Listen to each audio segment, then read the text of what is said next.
¿Qué tal? Muchas gracias, amigos, amigas, que han comenzado a interactuar en este primer programa.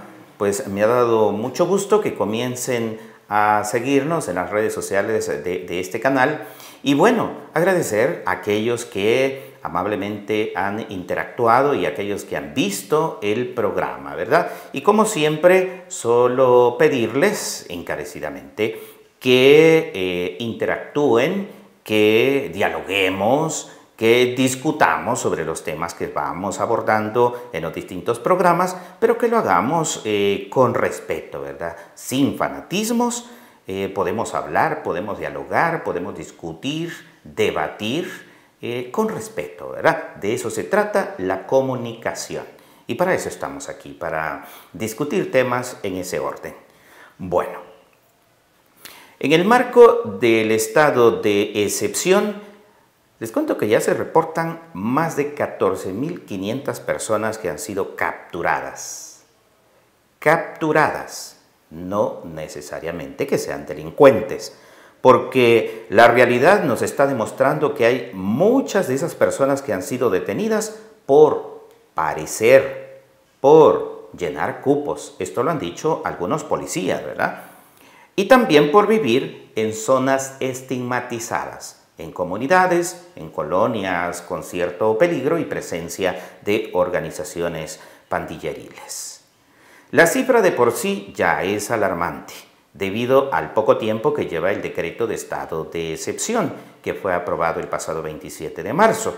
Y la cifra, sin duda alguna, va a seguir creciendo con toda seguridad en las próximas semanas. Y más si deciden prolongar el estado de excepción.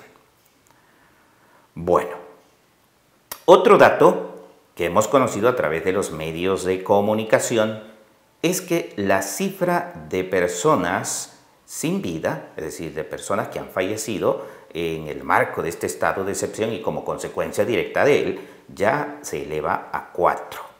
Estas han muerto principalmente en la cárcel de Izalco, como parte de este proceso de la realización de redadas y la guerra antipandillas que ha decretado el gobierno. 3 de estas personas murieron luego de recibir golpizas en el penal de Izalco, en el departamento de Sonsonate, y otro por no recibir sus medicinas a tiempo. Una persona que padecía de una enfermedad crónica, ¿verdad? Y que necesitaba tomar su medicamento, pero por las condiciones también de aislamiento y de falta de contacto con sus familiares y además de información, pues no pudo tener su medicamento a tiempo y como consecuencia de ello habría muerto. 4 vidas arrebatadas por el gobierno porque sin un estado de excepción y en las condiciones en que se está implementando el estado de excepción, estas personas seguirían vivas. Y lo tercero son las aglomeraciones de mujeres en las afueras del llamado Penalito. Esto queda en el cuartel de la Fuerza Naval, allá cerca de La Tiendona.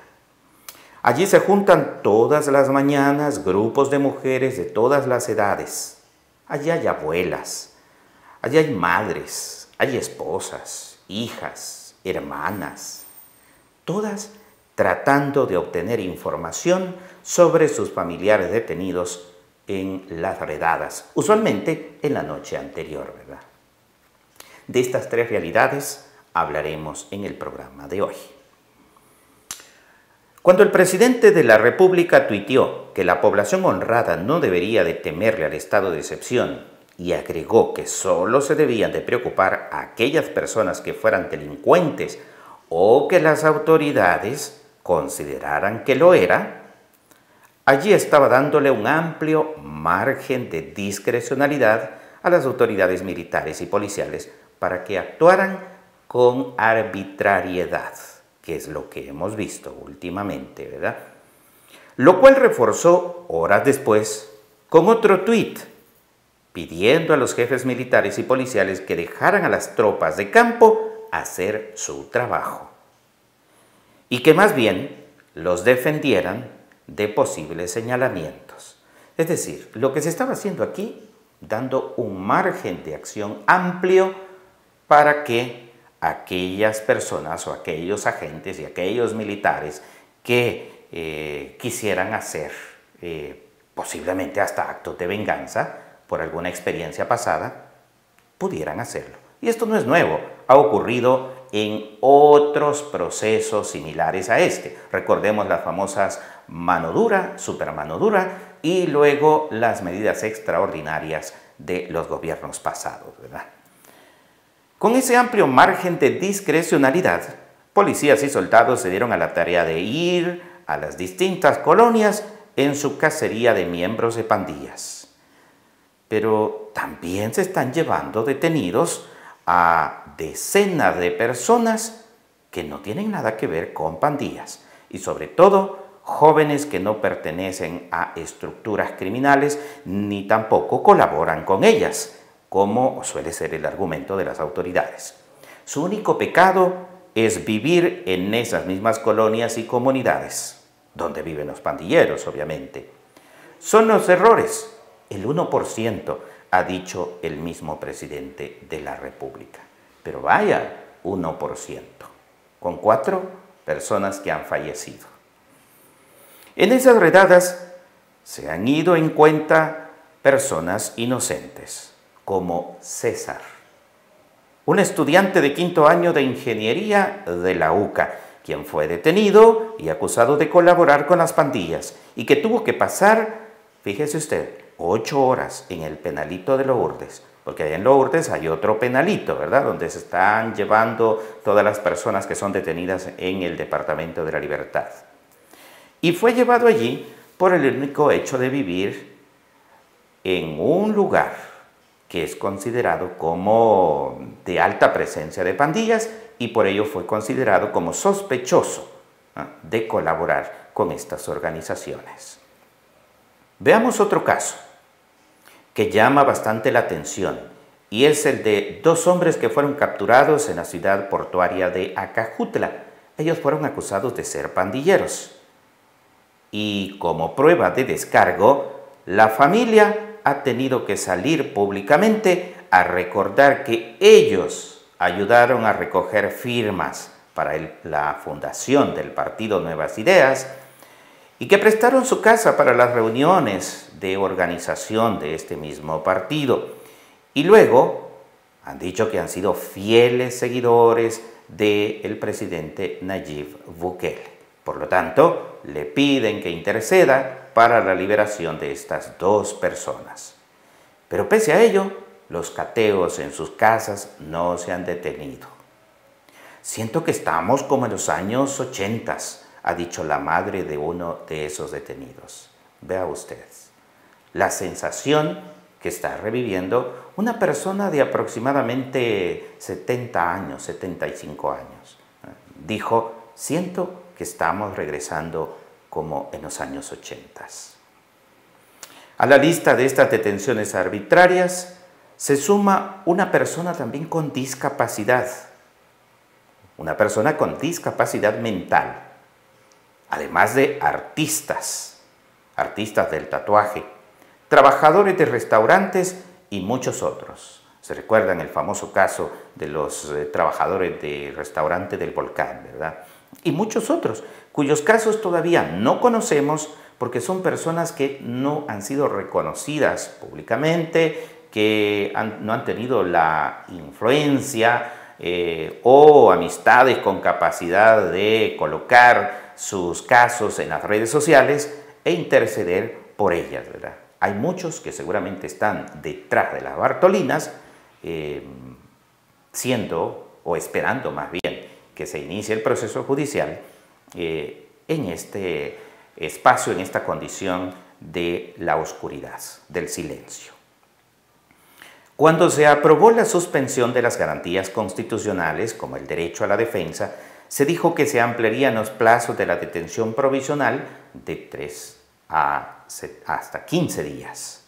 Pero muchas de estas personas llevan ya más de 15 días y todavía siguen esperando ahí los procesos, ¿verdad? Los procesos judiciales, las famosas audiencias iniciales, que es donde el juez decide si deja en libertad a esta persona o si continúa su proceso de investigación y lo envía al penal de Izalco, que es la mayoría de los casos que está ocurriendo de esta manera.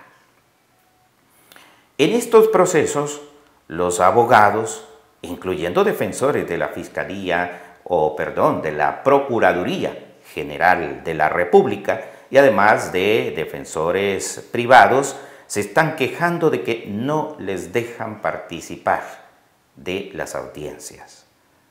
Es decir, que son audiencias, para empezar, son audiencias cerradas en las que los defensores no pueden estar, no les trasladan información sobre el estado de sus representados. Esta es una situación difícil en un sistema de justicia controlado, ¿verdad?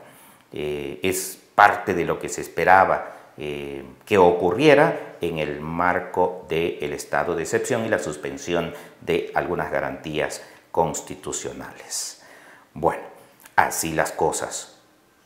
O casi todas estas personas tienen garantizado su viaje al penal de Izalco en estas condiciones, donde son llevados en el marco de esta guerra contra las pandillas. O personas que no tienen nada que ver con estas organizaciones están conviviendo, están encerradas con miembros de pandillas allá en Izalco.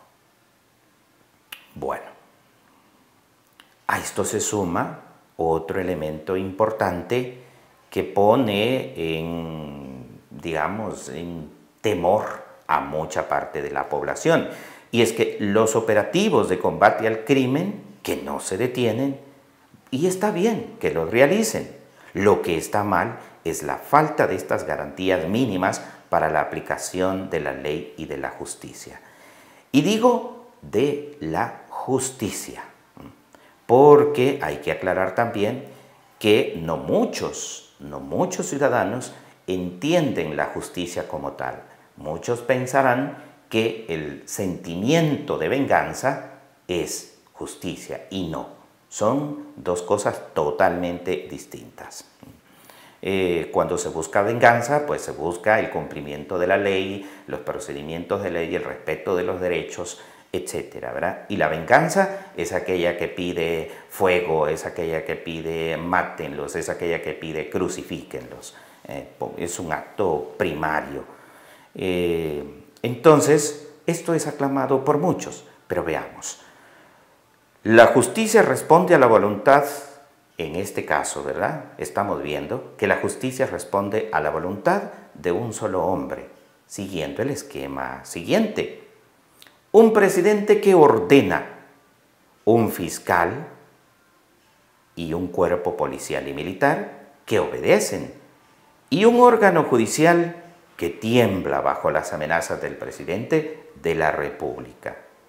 En estas condiciones, cualquiera se puede aprovechar de cobrar venganzas personales, y esto ya lo han señalado varias personas, ¿verdad?, que no saben por qué son detenidas, o algunas sospechan que les han puesto el dedo por cobrarse venganzas personales entre vecinos, poniéndose el dedo de que son pandilleros, de que colaboran con miembros de estas organizaciones, que son postes, etcétera, etcétera, ¿verdad? Entonces, una persona detenida en estas condiciones va directo a la cárcel. Y allí no vale aquella frase famosa: el que nada debe, nada teme. Por estas condiciones que he dicho antes, ¿verdad? Hay una orden y esa orden se cumple de manera vertical. Bien, esto es en cuanto a los detenidos. Pero lo más grave todavía es la pérdida de vidas humanas a manos del Estado. La muerte de 3 personas que perecieron luego de ser golpeadas dentro del penal de Izalco, según datos de la prensa, y la 4ª víctima por no recibir sus medicinas a tiempo, eso es gravísimo, pues es el derecho a la vida que está siendo violentado por el Estado. Ha sido prácticamente quitado por el Estado, ¿verdad?, sin las condiciones mínimas de respeto a sus derechos humanos.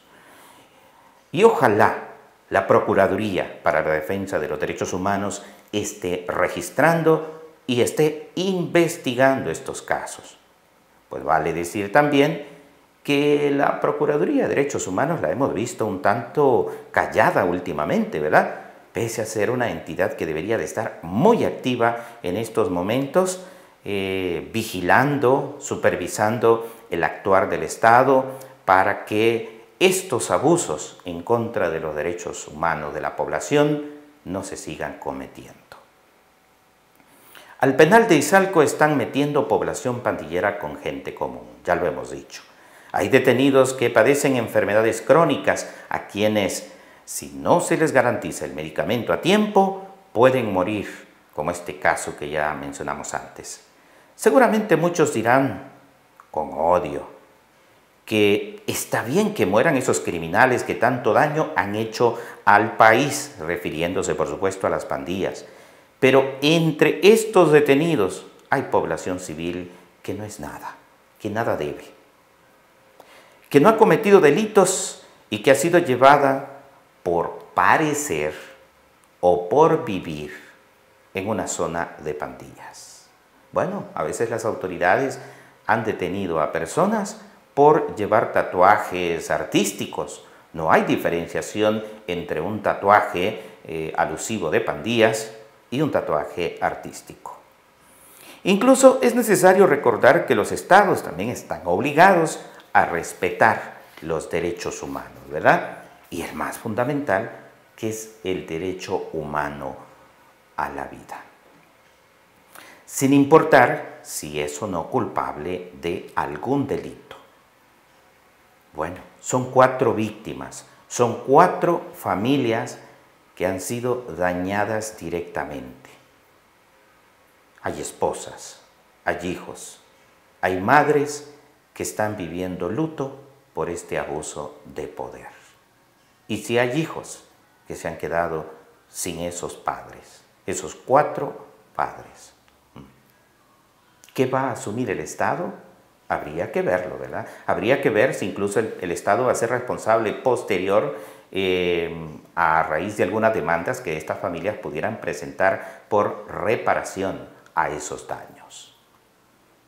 Bien, y el tercer caso es al que quiero que pasemos a hablar, y es sobre las mujeres y sus angustias, luego de que sus familiares han sido detenidos. Muchos hemos visto en los medios de comunicación las escenas de muchas mujeres agolpándose allí en el penalito, frente a las ventanas, a las ventanillas donde llegan a pedir información por sus familiares. Esas escenas me hacen recordar la tragedia eterna de las mujeres en la historia de violencia y represión que ha vivido este país. Veamos, en 1932 las mujeres jugaron un rol importante en la subsistencia de los perseguidos por el régimen del dictador Maximiliano Hernández Martínez. Solo ellas sabían dónde estaban los perseguidos y además de llorarles, se pusieron al mando de sus hogares y la manutención de las familias de aquella época mientras pasaba lo peor del momento. En los años 80, ante la gran cantidad de desaparecidos en el marco del conflicto armado, surgió el Comité de Madres y Familiares de Desaparecidos. Ellas, además de asumir un rol político de denuncia activa en las calles, eran las que cotidianamente llegaban a las cárceles de las extintas Guardia Nacional, Policía de Hacienda y otros lugares conocidos como botaderos de cadáveres a la orilla de las carreteras como el Playón en San Juan Opico. Allí andaban buscando los cadáveres de sus familiares, preguntando por los nombres de sus seres queridos, muchos de los cuales nunca aparecieron. Además de sufrir el dolor de los desaparecidos, las mujeres mostraban su valentía al organizarse y enfrentarse solo con su voz al poder de las armas de aquella época. Y a partir de la década de los 2000, de nuevo las madres surgen buscando a otros desaparecidos, esta vez los desaparecidos por las pandillas. Ellas buscan en los cementerios clandestinos, en medicina legal y en las calles a sus familiares. La tragedia se repite casi calcada. Luego aparecieron los planes mano dura, las medidas extraordinarias y ahora el estado de excepción. Y siguen siendo ellas las que andan buscando a los capturados. Las mujeres se agolpan en el penalito preguntando por sus familiares y corren detrás de los vehículos de la policía, los camiones y los buses que transportan a sus familiares hacia Izalco. El drama es el mismo. ¿Y quién se ocupa de ellas? De sus hijos e hijas. Muchas de ellas corren con sus niños recién nacidos en los brazos. El mantenimiento de sus hogares está sobre sus hombros. La obtención de recursos para alimentar a sus familiares, a los que están capturados, también está sobre sus hombros. Pero no son madres cualquiera. Son madres del verdadero pueblo, ni siquiera de la clase media. Son madres que viven en comunidades, colonias, donde vive gente empobrecida. No pobre, sino empobrecida. Gente que trabaja en maquilas, en las fábricas, en el comercio informal, etcétera, etcétera, etcétera. Sé que algunos dirán, bueno, ¿y para qué no educan a sus hijos, pues? Eso se lee muchas veces en las redes sociales. Creo que esa es una salida fácil a un problema complejo como es el de las pandillas. Las pandillas no llegaron a este país en una nave espacial de algún planeta lejano y que nos invadieron de la noche a la mañana. No, las pandillas son el producto de nuestra propia sociedad, de nuestra cultura. Pero no lo queremos ver así. Lo más fácil es pedir la pena de muerte, como lo está haciendo un diputado en la Asamblea Legislativa.